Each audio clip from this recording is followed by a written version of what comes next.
So hello, everybody. Hello.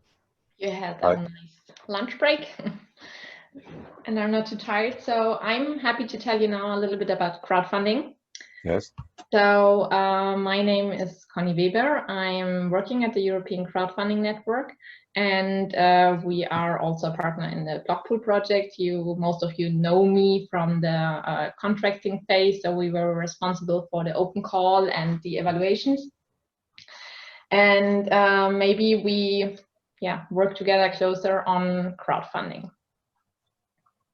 So first of all, has someone of you already conducted a crowdfunding campaign or experience with any crowdfunding, or not at all? Maybe you can post it in the chat. Yes, you? Yes. Cool. So maybe it would be you too. So it would be nice if you could share a little bit your experiences. So I don't know if we start with them at the beginning, or let's talk later about your experiences then. Okay. So we, the European Crowdfunding Network, are an industry association. So our members are crowdfunding platforms themselves, and our mission is to support a little bit the policy discussion, so to inform policymakers about crowdfunding as a nice tool to support SMEs and to aim and also to increase the overall understanding of crowdfunding among a wider audience. So how do we do this? I have to figure out how to switch a slide. So we work on 4 pillars. So we do some policy work in dialogue with EC institutions. We do education, such as this bootcamp training here. We do some research. So we are involved in several research projects. And we also support the industry in bringing platforms together to discuss on a common code of conduct, on best practices, and to ensure that crowdfunding remains transparent, fair, and especially that investors are also protected. So today's crowdfunding guide, some of you, those who know already crowdfunding or who have listened to the webinar series like Simone, may already know a little bit of what I'm talking about. For others, it's quite new, so it's a quite broad presentation, how alternative finance, namely crowdfunding, complements the early stage finance. Also, which crowdfunding model is the most suitable for your project or for your organization, and what are essential elements to consider before running or for running a crowdfunding campaign. So we think that crowdfunding can be used along all stages of the financing circle. And as I come more from the academic side, I always like to introduce with a common introduction. So crowdfunding is the practice of funding a project or a venture by raising many small amounts of money by a large number of people, typically via the internet. So it's an open call to raise funds from anyone with access to the internet and foreseeing tangible or intangible benefits in exchange for economic contribution. So as you can see, crowdfunding can be used along, it's not to compensate, but to supplement traditional financing. So it can be a good idea to use crowdfunding or a crowdfunding campaign to get own equity and then a bank loan. So some banks are already cooperating with crowdfunding platforms because crowdfunding demonstrates somehow that there is a market, that there is customer interest, and this is mostly the main challenge for banks before giving a loan, that they need to ensure that there is a market. Also, crowdfunding platforms work more and more together with angel investors or also with VC funds. So either to screen new portfolio companies or to place their portfolio companies on crowdfunding platforms in order to raise awareness or do some marketing. And also more and more other fundings, grants, securities, and guarantees can be matched with crowdfunding or used in combination with crowdfunding sometimes. So for example, for the SME instrument that Pierre presented this morning, it's maybe a good idea if you already have conducted a crowdfunding campaign before. So it shows that you already have created a little market. And crowdfunding has also several side effects. So having in mind that you put your project on an internet platform and many people contribute to it, it's a very nice and great tool for building a community. You can use it as active promotion for your new product or service. So you can use it as a sales market. You can use it as a marketing and PR tool. You can also establish new brands through a crowdfunding campaign, or just test the market a little bit. So use it as a market analysis tool, because depending on the feedback, on the comments you get through a crowdfunding campaign, maybe at the beginning with a small crowdfunding campaign, you can adapt your product or your communication a little bit. You can especially minimize the innovation risk. So crowdfunding, especially reward-based or pre-sales crowdfunding, I will shortly introduce all the different models we have. But if you run a crowdfunding campaign to get the funds for the production of your product, then you minimize somehow the innovation risk, because you make sure that you don't start the production before you have sold the product. You can use crowdfunding as a distribution channel, also for customer acquisition and retention. So if you imagine that some people supported your startup in a very early phase, so they might follow you or feel somehow connected to you. And how is the crowdfunding market represented in the European Union? So crowdfunding is increasing permanently. So lending and equity crowdfunding, so the investment-based models are most popular, but also reward-based crowdfunding, namely these pre-sales campaigns, are increasing more and more. The average success rate per crowdfunding model is that donation-based models, where you just give something for a project, have a success rate of 70%, similar with reward-based models, and lending and equity have a 80% rate. Why are here two different figures? So we have to consider that in Europe, 2/3 of the crowdfunding market are represented by the UK. So this is why the first figure shows the overall EU crowdfunding amounts, and the lower figure excluding the UK. If we look at the distribution per member state, so we see that the UK are clearly leading the market, followed by France, Germany, Italy, and Spain. And what we also see is that, especially in Central Eastern Europe countries or in Eastern Europe countries, crowdfunding is lagging behind in comparison to Western countries.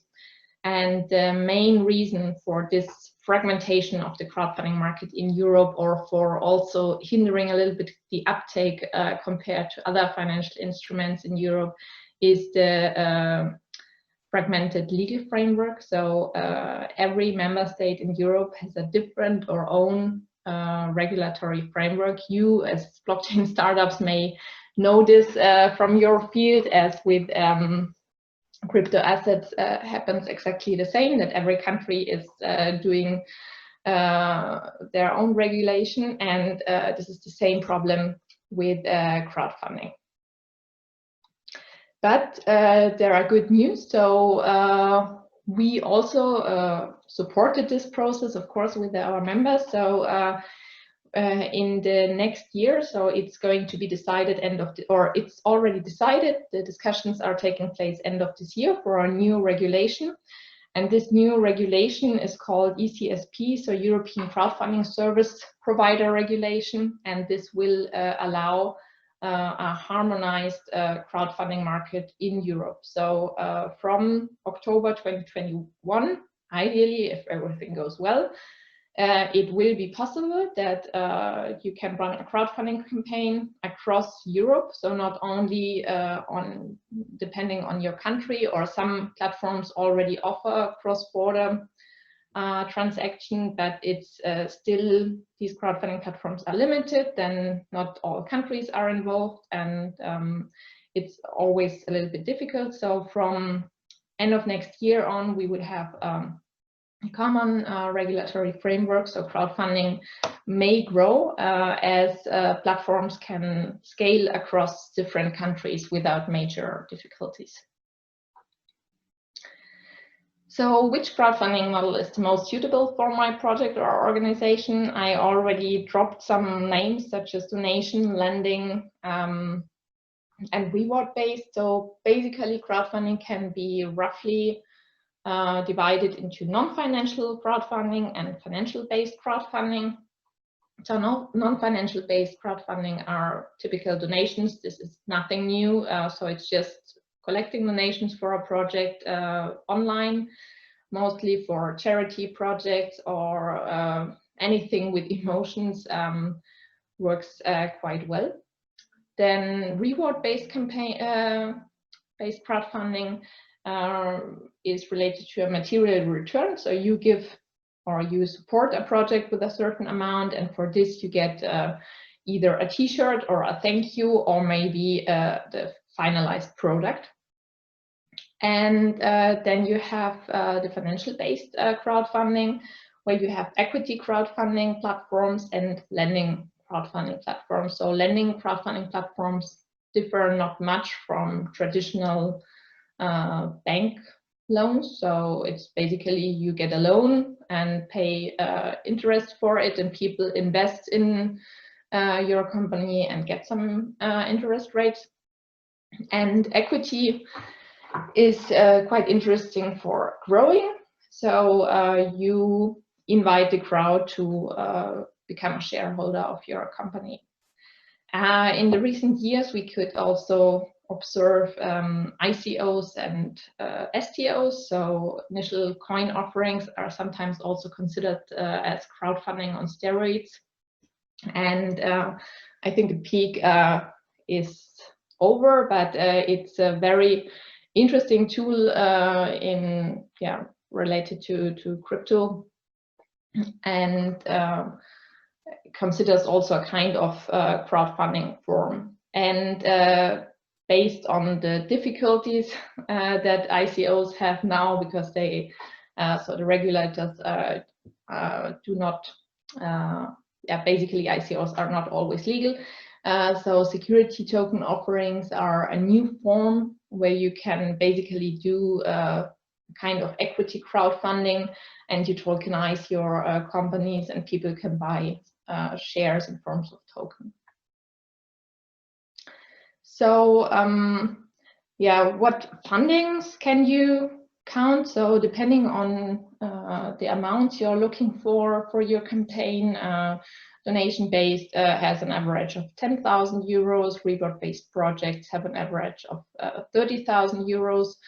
Equity investment is usually 350,000 euros, but I think the investments are also increasing, and lending can go up to 2 million euros. Are there any questions or comments so far?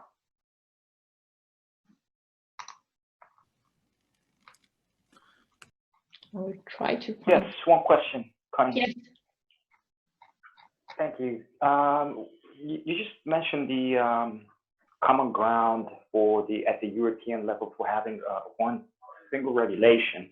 I'm just wondering if we're walking more towards perhaps the UK model, or perhaps more towards the, let's say, more restrictive model, which we can find, for example, here in Spain, where we're located. Sorry, I'm not sure if I got your question right. So can you repeat it? Yeah, sure. I was wondering if the new regulation that you mentioned next year will come into place. I don't remember the ECS. At the European level, a single regulation is there are talks. It has been approved for next year. and I wonder if it's walking towards a more open setup or much more into a more restrictive setup. For example, as an open setup, I put in the example of UK, which is, I think the regulation has had a big weight on the numbers that we just saw with regards to the growth in crowdfunding. Yeah, well, all the details we don't know yet. So I think it was on the slide before. So what we already know is that a single set of rules will apply to crowdfunding projects up to 5 million euros. So everything over this, I think the UK has 8 million. I'm not 100% sure. So everything over this is difficult.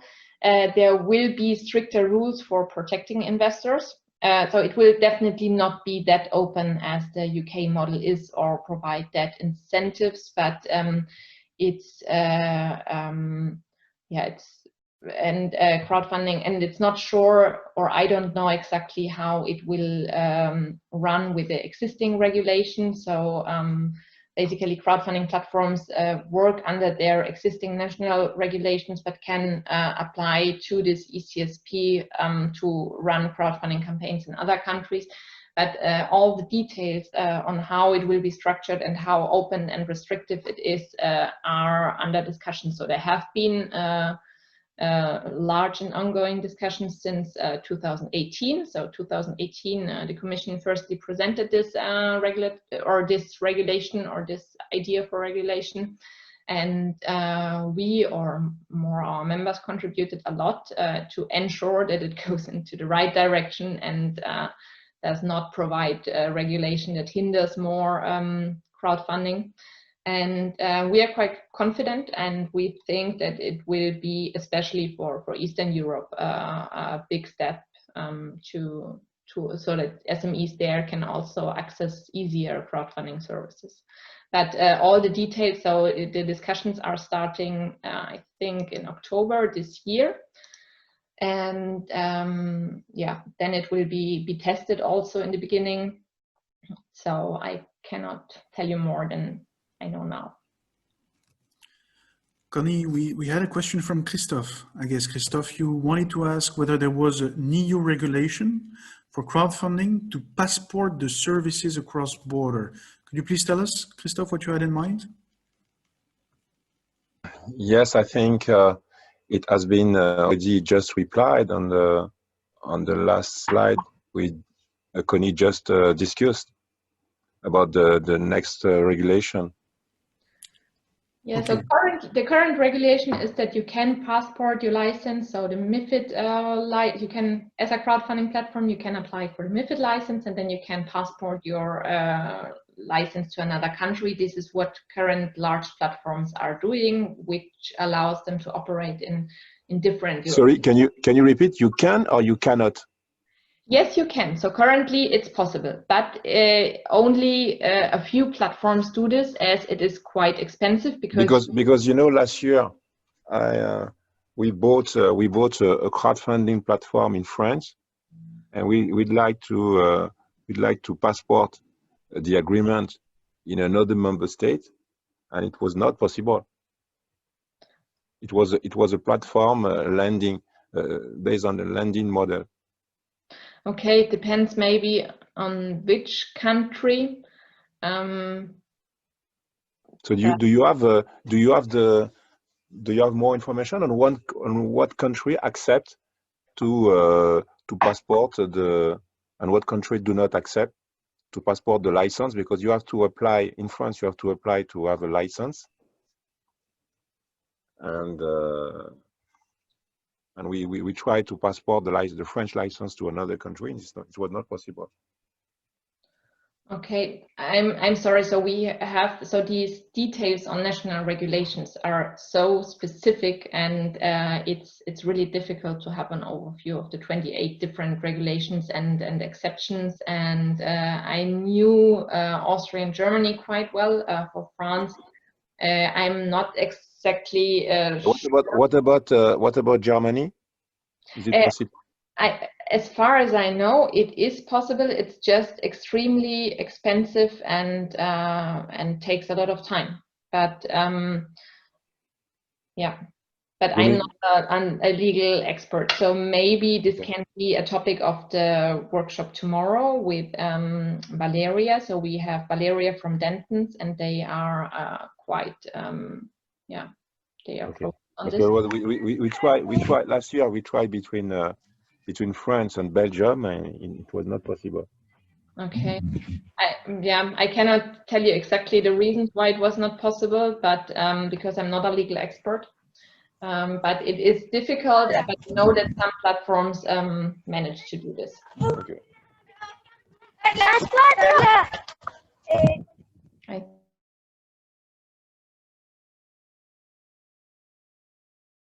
Conny, you're muted, I think. Okay. So you can use crowdfunding. Wait a minute, please. I have another question related to your map, your European map of crowdfunding adoption. The difference is this one.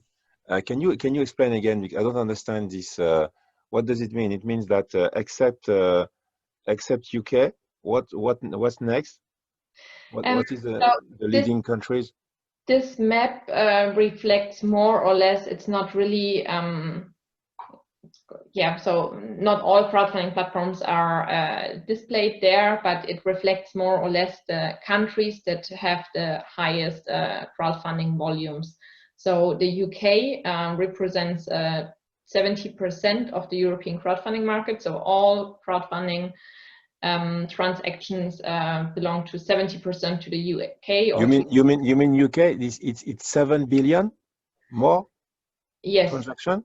Yes, so they have the largest platforms, and they have the, as we discussed, a very open regulation, and also maybe a different banking system compared to Germany and France, and therefore crowdfunding is there very, very strong. And other countries, so Germany and France, I think, are more or less equal in terms of crowdfunding. And what kind of transaction is it? Is it lending? Is it investing? Do you know? Can you? It's equity and lending. It's everything together. So I cannot. So there are also in this. So you can look up maybe this report, the alternative finance benchmarking industry report. So there it's quite. Listed quite clearly in which countries which models dominate, and I think in the UK it's really equity and lending. In Germany, more lending. Okay, thank you. Okay, so you can use, for example, if you're looking for seed capital, you can use an equity crowdfunding campaign. Also startups for the growth phase, you can use equity crowdfunding. And if you want to scale or expand across borders, then you can use lending crowdfunding. So what are essential elements to consider for running a successful crowdfunding campaign? And here I would invite then the guys who have already run a successful or not successful crowdfunding campaign to say if this is correct. So first of all, it's important to choose the right model. As you have seen, there is a wide choice of models depending on what you want to do and which funding goal you have. You may choose the right model, also depending on the audience. So some, if you have a special target group, a certain model might be more suitable than another model. And then once you have the crowdfunding model, you should also choose the right crowdfunding platform. So this can be first based on the model, then second on the geographical coverage, so crowdfunding works very, very well on a local basis because citizens tend to support local SMEs, startups, companies, projects in their neighborhood to increase the value in their region. So local and regional platforms are quite there exist many. Then there are some national crowdfunding platforms we can observe, especially in the last years, a little bit a consolidation of crowdfunding platforms. So there, depending on the model, there is mostly one crowdfunding platform which is quite big. And we have some crowdfunding platforms that have a passporting license and can provide their services across different countries. But as we already heard from the previous discussion, and I'm sorry that I'm not an expert in this legal aspect, it's not possible for every country to passport a license to another country, and it's very expensive and it takes a lot of time. So it's not really the best way to scale. The focus of the crowdfunding platform is also interesting. So there are some generalist platforms, and then there are some platforms that have a specific focus. So for example, on ICT in health, there are crowdfunding platforms that focus only on projects in the health sector, or only on green projects. So this can also be a strategic choice to look for the right crowdfunding platforms. And also the cost structure may have an influence on the choice of your crowdfunding platform. So usually the setup of a crowdfunding campaign consists in a preparation and setup phase, which takes 4 to 8 weeks. But I would be curious what the people who already had a campaign say as feedback to this. So 4 to 8 weeks you have to calculate for the setups, or analyzing and elaborating the business plan, design a campaign, create a good pitch video, which should be quite professional. Then you have the campaign running 1 to 3 months. It's often recommended to do a lead investor phase where the campaign is not yet public, but you can invite a certain group of family, friends, other investors to already pre-invest, so that when it goes live, that there is already a certain amount of funding secured, because this influences positively the dynamics of crowdfunding. Then you go live on the platform and have ongoing on and offline marketing activities. Usually it's quite communication intensive. And after the crowdfunding campaign, it's also important to report about the project. So to inform your investors, your supporters regularly about updates. So what have you done with the funding? Is everything according to the plan? And yeah, to just communicate and inform for the crowd. And now I think Staxa, do you want to report about your crowdfunding campaign? Or someone else? I think we had 2 in the, yeah? Yes, happy to share, but in our case, we were actually offering it as a service more than doing it for fundraising ourselves. So I'm not sure if that would be relevant, but happy to share. Yeah, share.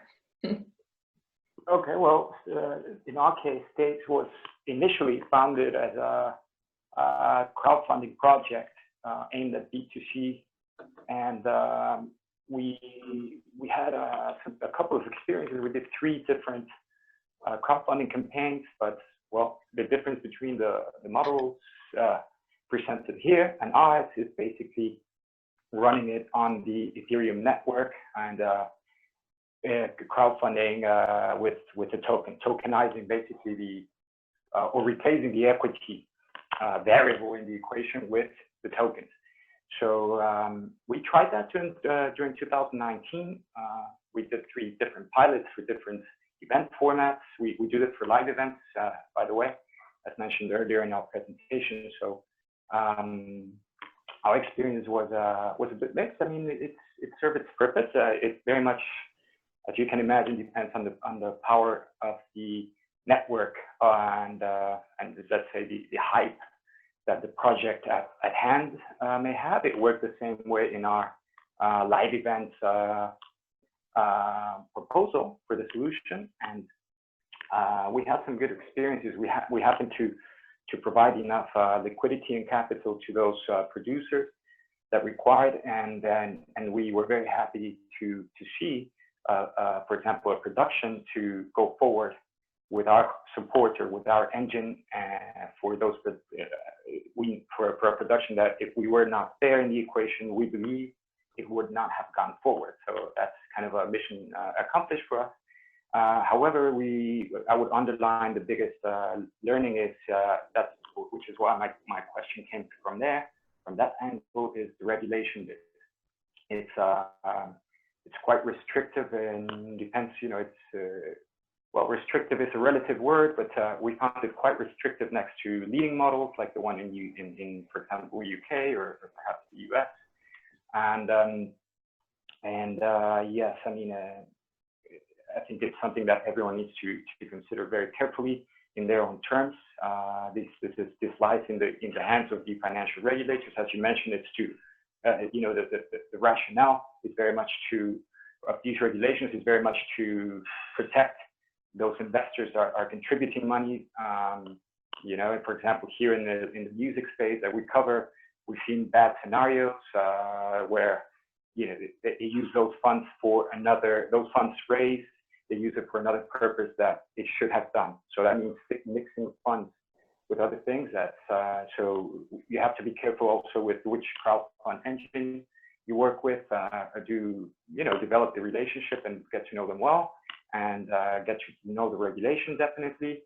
And lastly, I think something relevant would be, and something that I would also like to just open the conversation to, is this tokenizing bit, because here at Stakes, we really believe this is crowdfunding 2.0 is the next step for I think many of us saw the power of the technology and what it can do back in 2017. Yes.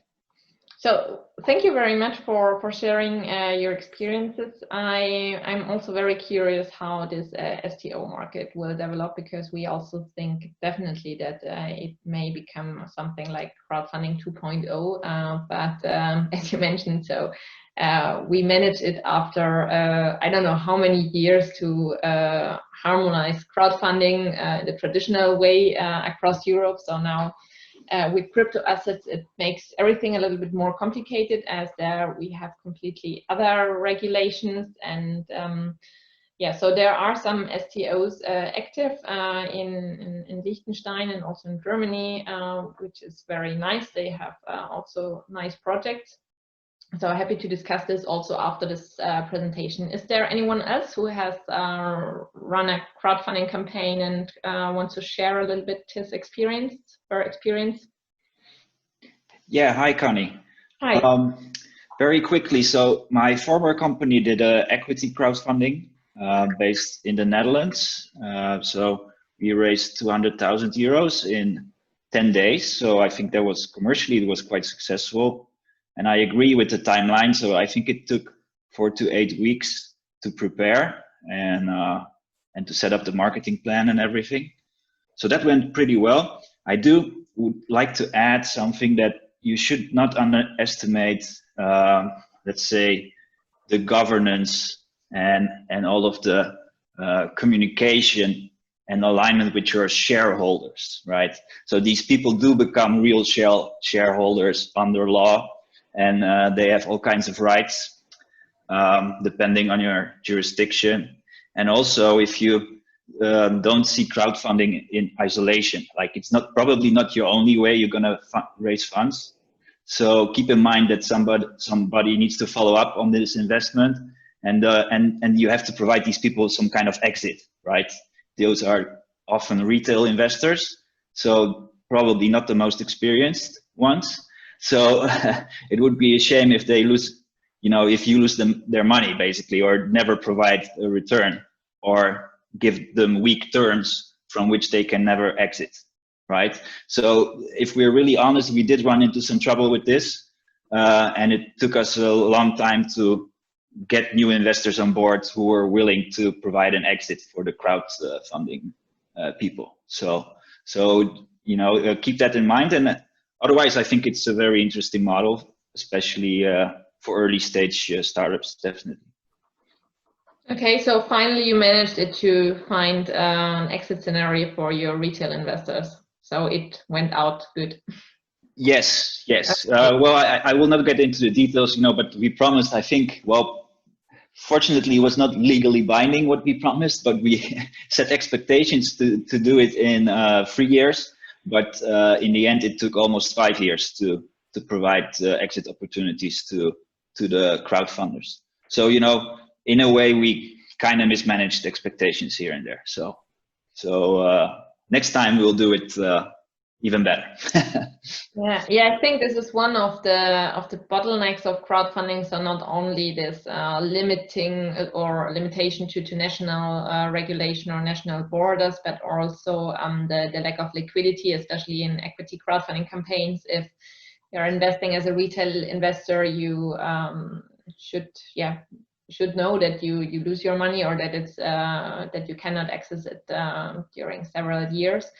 I think with all this crypto asset discussion, the secondary market aspect is coming up from another point of view, because currently some crowdfunding platforms are experimenting with secondary markets, or more or less with bullet boards. So they have some options to trade the shares, but this is also still in the infancy. I think this will change in coming years too. So I have a question. Did you use existing platform, or you did your own, the whole thing on your own? And also another question, how did you manage your marketing campaign to get to the users and so on? I'm asking this because we wanted to make a crowdfunding on STO, and actually we put it on hold because we find it difficult to do the marketing campaign for that. So I think this question is probably for me. So Yep. we used existing platform in the Netherlands. I think it was one of the top 3 at the time. So this gave us a bit of reach. Obviously, there are some costs involved, but I think it was not so. It was around 10,000 euros, everything included, including the legal work. The marketing we did primarily, I think the key is to find your own early investors. So we raised about 30% from our own network through a few, let's say, high net worth individuals who committed upfront, right? So when we started the campaign, already 30% was filled. So this gives a lot of confidence for others to follow. And the rest was done primarily through Facebook, I think, at the time, and through Twitter campaigns. So promoted campaigns that show the offering to people you might think are interested, and based on their profile. Okay, thank you. I think this marketing aspect is crucial. So this may be the advantage of larger crowdfunding platforms that already have a quite established community, that they can, they have a network already of investors. So this may be the advantage compared to a smaller crowdfunding platforms. With STOs, I imagine that there is still this further hurdle to explain investors. So investors now are starting to understand that crowdfunding is maybe not the worst investment tool, and that it's a nice way to support SMEs. And with STOs, I think the literacy of investors still needs to proceed a little bit, because currently it's still difficult for them to understand the risks behind this. So what are factors that you have to consider when you want to run a successful crowdfunding campaign? So basically there are 4 pillars. The project, so you need to have a clear project description, nice project team, a good story. It should be innovative. You should have professional graphics and video, and do updates on the progress. The crowd is, it's quite important that you start, as we heard also now from the experiences with a family and friends, or own network, that you start with this as a basis. Then regionality is quite important. As I mentioned before, people tend to support local and regional projects.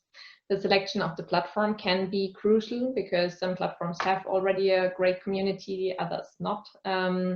Funding goal and rewards may also somehow influence this, and of course it should be always transparent in order to avoid fraud and to give the investors or supporters a good feeling.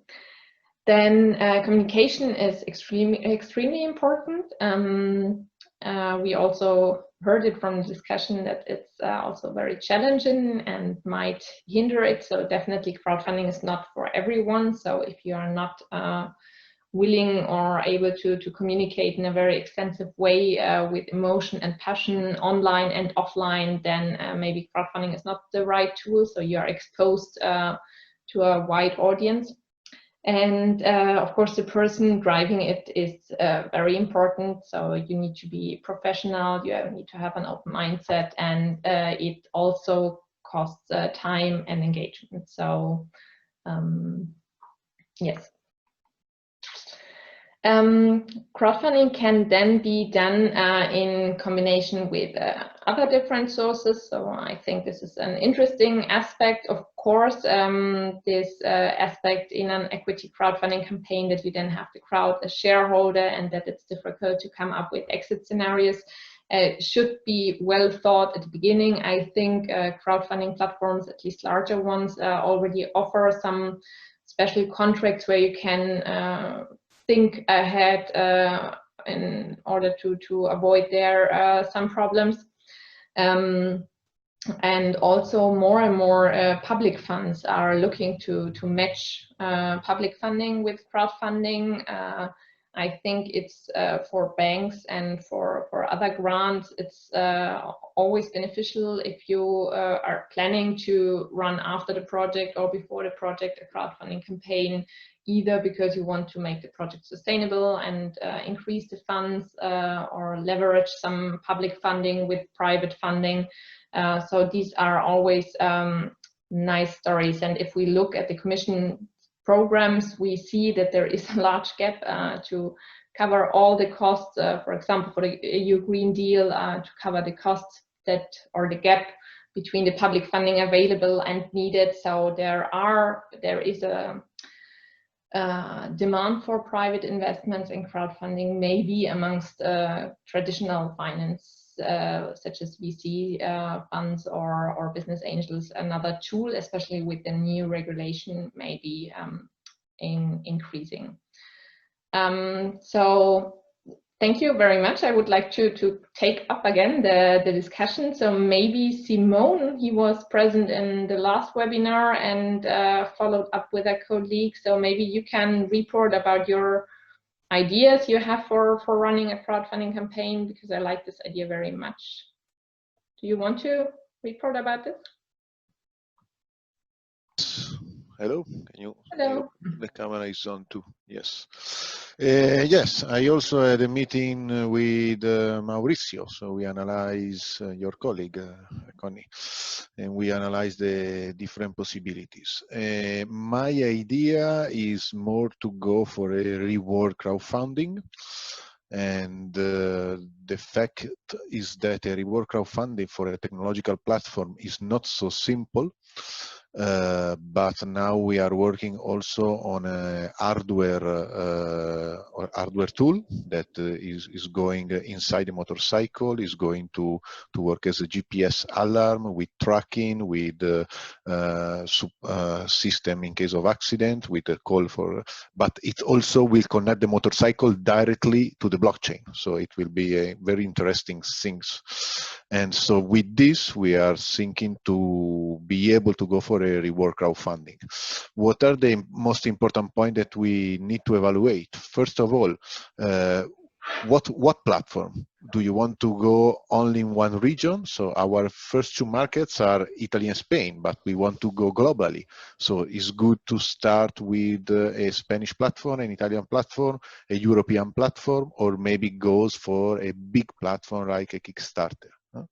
This is the first important things, because maybe we are too small to go for a Kickstarter, or maybe we lose a lot of possible customers if we don't go worldwide. So it's really a difficult choice to do. And the second choice that we are evaluating now is the marketing, because you can do the marketing yourself, but we have no marketing department, or you can go with a marketing agency. But I saw that now there are, at least in Spain, I found 2 crowdfunding marketing agencies. So they are dedicated only to do crowdfunding. So we are really evaluating to spend a little bit more of money, but in this agency you have use cases. So they show you that they already build up 10, 20, 30 cases, they raise money. So maybe you need to spend 7, 10K, it depends on the agency, but you have some possibility, a highest possibility to raise money. So it's not simple, but I still thinking that is a good way to raise money. We are not searching for equity crowdfunding right now, maybe because there are a lot of implications like the ones that Misko was telling before. So I think we maybe start with a reward crowdfunding if it's possible. For us, a reward crowdfunding could be you give me money and I give you credit in the website. So you will use my service with the money that you pay in advance. One of the most valuable point that I see in the crowdfunding for the early stage startup is that in order to go, this is our case, before going to a real investment round, we want to have customer and we want to have paid customer. And so the crowdfunding could be a really good way to have paid customer also before the product is launched. So we don't need to wait to have the product launched, but I give the promise to the customer to give them the product. So when I go to investment round, I can say, I already have this 1,000, 2,000 people that they pay me for a product that is not there. So my product works. So this is one of the most important points. So we will go for it, but we're still working on it.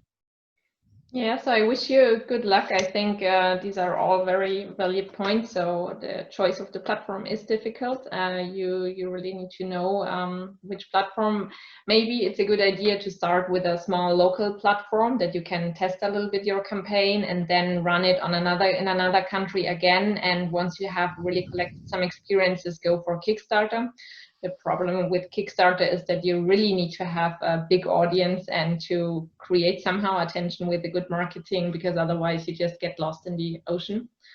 Yeah, so thank you very much. I also think that the argument you told with this having the evidence for paying customers is extremely interesting for banks. So we are running from time to time workshops for banks that mention that the main problem for giving a loan to an SME is exactly this aspect, that they do not have customers, that they do not know if the product will be successful or not.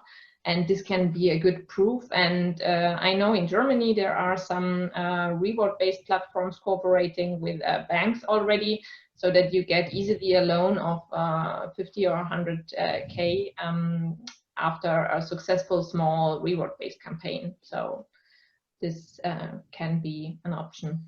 Are there any other comments, experience reports? Yes, I'd like to ask Yes. a question. It's related to Africa. Do you make some market survey or some partnership to promote or to develop the crowdfunding market in Africa? And do you think the regulation in Europe could help? We wrote, I think last year, a study for the German Development Agency for evaluating crowdfunding as a financial instrument in Africa. And I think it's so in Africa already exists a kind of crowdfunding, a very traditional one. In Africa, the main problem is currently the regulation, so especially for financially based instruments. I think it's very hard to be there successful. There are some some crowdfunding platforms with large investments behind. What is extremely interesting and also already working very good is Diaspora Investment. So, for example, I'm sorry for having all these German examples, but it's maybe based a little bit to nationality. So there are some German platforms that do some microgrid projects for small villages in Africa, and this works very, very well with German investments or diaspora investments. So I think crowdfunding in Africa, they are, everyone is aware of it, that it can be a great tool, especially now in these times. But it's challenging due to regulation. There's also a very active crowdfunding association in Africa, with which we are cooperating from time to time. So they are also doing some nice projects, and it's especially about awareness creation and taking out the risk and the fears. So it's lacking a little bit behind compared to Western Europe. What's also interesting, we have another member, they are doing a blockchain project. So they have created an app for allowing people to get a bank account. So it's also quite interesting project, combination between crowdfunding and blockchain in Africa. So if you are interested there, I can send you more information. Okay, thank you. Are there any other questions, comments, experience reports? And do you have partnership with the world of microfinance in Europe? Yes, but there I would have to go back to my team to ask to which microfinance institutions in details, or with which associations we are working together in detail. Okay. Yeah. I do have a practical question, Conny. Now we have a lot, and we know that there is a lot. If I'm one of the block pullers and tomorrow I want to, I'm interested in diving into a little bit more, what do I do? Do I just drop you an email? Do you have a link or anything that we, or any, website that we should consult in the first place? What would you do? What would be your advice there? Very practical. It's really not that easy, and we also figured it out. So I would maybe first of all screen a little bit running campaigns, maybe also invest in the one or other campaigns, just to feel comfortable with this, to see similar projects, how did they do this and which platforms have they been, and then what could be a possibility is to look for some crowdfunding experts who provide coaching services. There are in many countries, there are either the platforms that offer external kind of service, or the industry associations that offer the service. We offer the service, for example, too. So you can do a crowdfunding coaching, where you sit down together with an expert to define a strategy. What is the best platform? How could you best target marketing activities? Will you do your marketing campaign yourself, or will you delegate it to an agency? So these are all the questions that could be elaborated in a coaching. There are also some programs that support these coaching programs. So for example, we offer crowdfunding coaching for the AAL program. So then the startups there become this coaching service paid from this program there.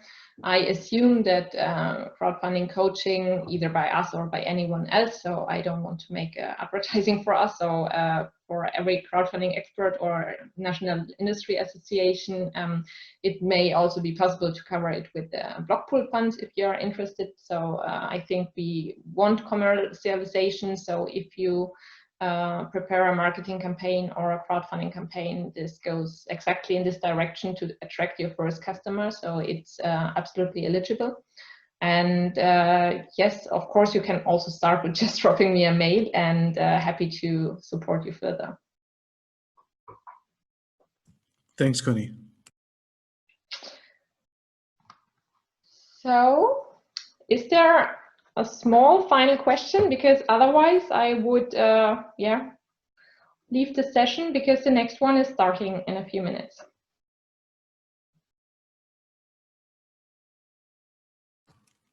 Okay, so thank you very much again. It was very nice and we had a very great discussion.